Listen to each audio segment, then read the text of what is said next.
Frank, how did you assess the performance tonight, particularly the first half? The first half performance not good enough in every way. We were nice to play against in every way. Nice off the ball, passive. Things we spoke about before the game defensively we didn't do. We didn't restrict the space between lines. We didn't get the line up as much as we needed to. We didn't affect pressure on the ball. We didn't make contact with Arsenal players. And then on the ball, same. Passing short, passing to ourselves, playing from position, not playing longer, not making forward runs. Things that we spoke about. So if you play like that, then you get what you get. The second half, was that part tactical? Was that part the players' spirit? Yeah, it was maybe some things I said at half time that to be fair I'd said before the game. Tactical, no, because I got asked before this game about playing a back five against Brentford or playing a back four, back five. These things don't matter if you don't get the basics right. So we got the basics a bit better, and we had more of a dynamic nature about us. We could play into the front and hold and make runs and get up the pitch and created a couple of decent chances, score a goal from it. So. Those things are good for the players to see and feel. They're small gains at the minute, but that can't be from 45 minutes to the end. Come to a place like this, possible.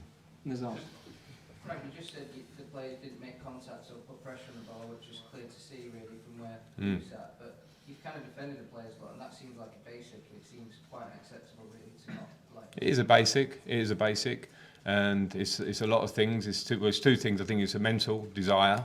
In terms of to get up to people, but it also starts the capacity to be able to do it. And if you haven't been conditioning and doing that, and you don't do it on Wednesday, you don't do it on Thursday, you won't do it on Saturday, or whatever day you want to talk about in the week. So those things, and when they become you as a group, they don't change overnight. And we're seeing that at the moment. Why is there a lack of aggression in those players that started the game? Why is there? Yeah. I don't know. I can't answer that one. No. Because I think you saw more aggression in the second half, and that has to be a basic. Matt Dunn. Yeah, just one that's following on from that. Is there enough individual? I mean, these are good footballers. They might not be playing well, they might not be confident, but those basics. Is there enough individual pride in some of the players to go out and do those basics? I want to be quite clear about this. It's not a case. I know the casual answer to the first half can be that the players didn't have pride or they didn't care enough. All these things, the players certainly do. I'm absolutely not questioning the players as lads, but from being good lads to transferring it onto the pitch, you don't need to be aggressive bloke through the week to be an aggressive player when you go on the pitch. That has to be something that you do. So as a collective group, we're not that. And there can be a lot of reasons. There can be maybe some excuses, but there can be reasons of, and some are very valid, by the way. If players coming into the Premier League, into a team that's having a difficult moment, it's not easy. This is the hardest league in the world. So there are plenty of players that I can go, okay, no, they maybe need time. Maybe they need to come out of the team. Maybe they need to develop a bit. Maybe they need to understand. And it's coming into a team which is this season's been lacking results from the start of the season. So those things are not easy. So there are some things that you go, okay, fine, we need to get better at that. But there are some things that you go, no, lads, they are the basics and they have to be better. So some things, I spoke a lot about confidence after Brentford. I stand by that. The team is low on confidence, but it's also underperforming in basics. So now it's a question of 5 games to compete with each other, like Noni did tonight in his performance from 2 weeks of good training, to show that you deserve to be in the team. And those should be the rules anyway. Now more than ever, if people want to say there's nothing on these games, then they're wrong, because every individual has a lot on these games now. Does it frustrate you when you look at the way you played in the second half and you can see they're a decent team and then compare it to the way they played in the first? Yeah, absolutely. I mean, that comes with management. It's not just me. Every manager, you're going to manage for a long time. I played for many a game. I played in fantastic teams, and we had halves like that, and you have to react. But when you have halves like that in the moment we're in now, and you're coming to a team the quality of Arsenal, then you get what you deserve at that point.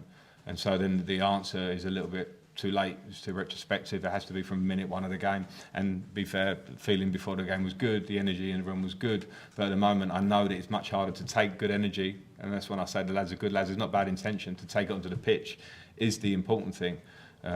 So if tonight is another lesson of what it has to be when we go to Bournemouth, who are playing really well, when we go to Forest, who are fighting for their lives, and our last 3 games are 3 of the top 4 like Arsenal, we have to bring that. Okay, we've got 2 more gentlemen at the back there, and then James to finish. Hi Frank, with nothing left to play for necessarily, and perhaps some players in the dressing room who are unsure about their future at the club, how difficult has it been for you to motivate these Well, I motivate them and I do my job, and I understand that the role of an interim as such, especially when there is, as you say, like no clear goals in terms of position, makes it maybe difficult. But in my short time here, and as the more I'm here in this short period, I'm becoming a bit more practical about it, that the players that do show that they train well and have that motivation, and that's not always the shouters, that can be the quiet ones, but have the motivation, will be the ones that will continue to try and get us improvement in this 5 games to the end of the season. And then, of course, as the club moves forward, that'll have to be the case all the time. That's what top clubs have. And somewhere this season, we've lost that kind of feeling. Again, there can be loads of factors to it. I don't care about the factors in my position, because I've only got 5 games and 3 or 4 weeks to the end of the season. All I care about now is seeing a better first half than I saw, and even the second half was good, but it's still not what we can be. Okay, last question today, James Ollie. Would it help you, Frank, if there was some clarity around who the next coach is going to be? No, makes no odds to me at all. Do you feel that situation is No. set for the Yeah, it makes no odds. Okay, we'll leave it there. All right, Thanks, everybody. thank you. Cheers. Cheers. Thank you.